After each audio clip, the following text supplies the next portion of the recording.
வணக்கம். தினமணி.comஇன் செய்திகள் சில வரிகளில். அமெரிக்க உச்சநீதிமன்றம் அளித்த தீர்ப்பினால் எதுவும் மாறவில்லை.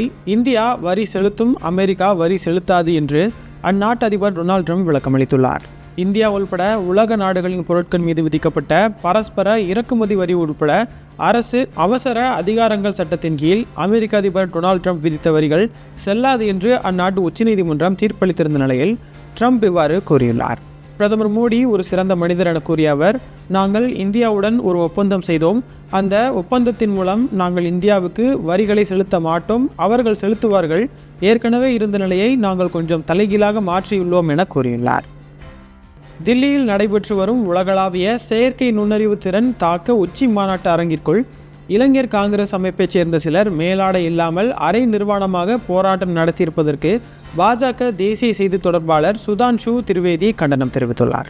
உலகின் முன்னணி தகவல் தொழில்நுட்ப நிறுவனங்களின் தலைவர்களும் உலக அரசியல் தலைவர்களும் பங்கேற்ற உலகின் போற்றத்தக்க நிகழ்வுகளில் ஒன்றாக கருதப்படும் இந்த நிகழ்வில் காங்கிரஸ் கட்சியினரின் அநாகரிகமான காட்டுமிராண்டித்தனமான செயலால் ஒட்டுமொத்த நாடும் வேதனையிலும் கவலையிலும் உள்ளது என குற்றம் சாட்டியுள்ளார். காங்கிரசின் நடத்தை தேசத்திற்கு அவமரியாதை செய்ததற்கு சமம் என கூறிய அவர், அவர்களை நாட்டு மக்கள் மன்னிக்க மாட்டார்கள் எனவும் கூறியுள்ளார்.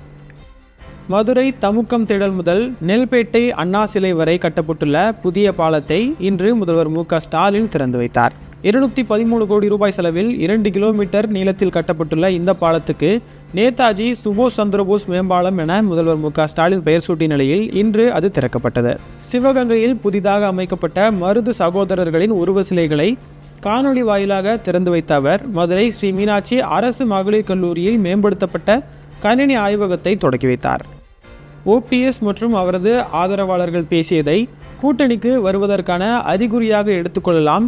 திமுகவுக்கு யார் வந்தாலும் முதல்வர் வரவேற்பார் என அமைச்சர் ரகுபதி கூறியுள்ளார். மேலும் செய்தியாளர்களிடம் தொடர்ந்து பேசிய அவர், திமுக கூட்டணியில் தேமுதிக சேர்ந்துள்ளதால் விஜயகாந்தின் ஆன்மா மன்னிக்காது என்பதை பாஜகவினர் சொல்லக்கூடாது, விஜயகாந்தின் வாரிசுகள் சொல்ல வேண்டும் என அவர் கூறியுள்ளார். மேலும் பாஜக விஜயகாந்தின் வாரிசு அல்ல, பாஜக விஜயகாந்துக்கு எதுவும் செய்யவில்லை எனவும் அவர் கூறியுள்ளார். மேலும் எங்கள் கூட்டணியில் கட்சிகள் கூடுமே தவிர குறையாது எனவும், கூட்டணியில் உள்ளவர்களை தோழமையோடு தான் நடத்துவோம், எல்லாருக்குமான ஆட்சியாகத்தான் எங்கள் ஆட்சி இருக்கும் எனவும் அவர் கூறியுள்ளார். மேலும் இந்த தேர்தலுக்காக ஒவ்வொரு வாக்காளரையும் 3 முறை சந்தித்துள்ளோம். புதிய தேர்தல் அணுகுமுறையை உருவாக்குகின்ற கூட்டணிதான் திமுக கூட்டணி எனவும் அவர் கூறியுள்ளார். அதிமுக தேசிய ஜனநாயக கூட்டணி ஆட்சியில்தான் மக்களுக்கான திட்டங்களை நிறைவேற்ற முடியும் என மக்கள் நம்புகிறார்கள் என்று பாஜக மாநில தலைவர் நயினார் நாகேந்திரன் கூறியுள்ளார். திமுக அரசு 90% தேர்தல் வாக்குறுதிகளை நிறைவேற்றவில்லை என குற்றம் சாட்டிய அவர், ஏற்கனவே பொய்யான வாக்குறுதிகளை கொடுத்து ஆட்சிக்கு வந்தது போல மீண்டும் பொய் வாக்குறுதிகளை கொடுக்க திமுக தொடங்கியுள்ளது எனவும் கூறியுள்ளார். மேலும் மார்ச் 10ஆம் தேதி பிரதமர் நரேந்திர மோடி திருச்சிக்கு வருகை தர உள்ளதாக தெரிவித்த அவர், தொகுதி பங்கீடு தொடர்பாக இதுவரை நாங்கள் பேச்சுவார்த்தை தொடங்கவில்லை, கூட்டணி கட்சிகளுடன் பேசி இறுதி முடிவை எடுப்போம் என தெரிவித்துள்ளார். புதிதாக உருவாகியுள்ள காற்றழுத்த தாழ்வு பகுதியால் பிப்ரவரி 22 4 மாவட்டங்களில் கனமழை பெய்ய வாய்ப்புள்ளதாக சென்னை வானிலை ஆய்வு மையம் தெரிவித்துள்ளது.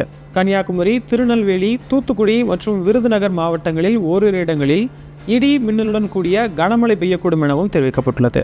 மேலும் பிப்ரவரி 22 தென் தமிழகத்தின் ஒரு சில இடங்களிலும், வட தமிழகத்தின் ஓரிரு இடங்களிலும், புதுவை மற்றும் காரைக்கால் பகுதிகளிலும் கூட லேசானது முதல் மிதமான மழை பெய்யக்கூடும் எனவும் தெரிவிக்கப்பட்டுள்ளது. ஆஸ்திரேலிய மகளிர் அணிக்கு எதிரான கடைசி T20 போட்டியில் இந்திய மகளிர் அணி 20 ஓவர்களில் 6 விக்கெட்டுகள் இழப்பிற்கு 176 ரன்களை குவித்து அசத்தியுள்ளனர்.